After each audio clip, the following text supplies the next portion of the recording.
are going to help us today know how to have joy in the middle. So how do we? How do we master the middle? For me, it's been learning to realize that God is there in the middle with me. In fact, when I was first doing the Joy in the Middle shows, the Lord really made clear to me that He wasn't nearly so concerned with what I was in the middle of as the fact that He was in the middle of it with me.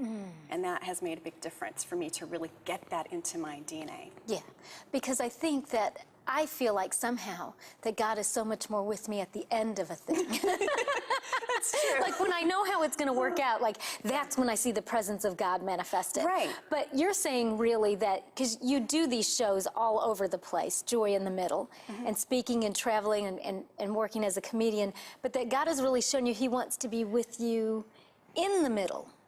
Not only that, but He's begun to show me deeply that the middle is where transformation happens. We all want, like if you're in the middle of a swimming pool, you know, you just want to get to the other side. Yeah, I do. But where you learn to swim is right in the middle.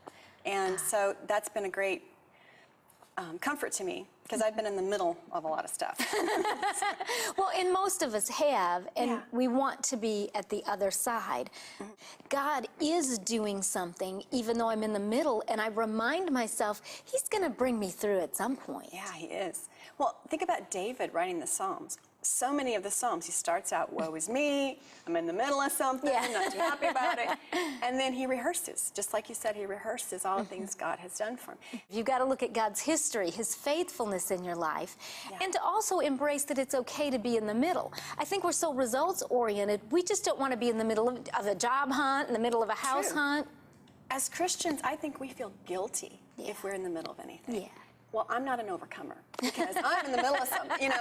Or like when your girlfriend calls you on the phone, you go, I have to get back to you, kind of in the middle of something, you know, that kind of thing. And we feel bad about that because we're supposed to be overcomers. But if you think about it, to be an overcomer, there has to be something to overcome. Yeah. It's not like you just skate and there's no problem. Yeah. With God, you know, our pain in any area of our life is never wasted. It's always for something.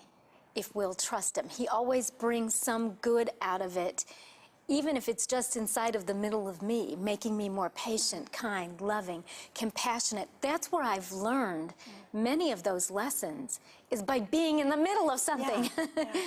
You know, the verse that talks about He gives us beauty for ashes and all of that. I was at a retreat once, and the speaker said that all this research she was doing, all these scriptures she was studying about that, she said, my conclusion at the end of it is that beauty for ashes means God wastes nothing. Amen.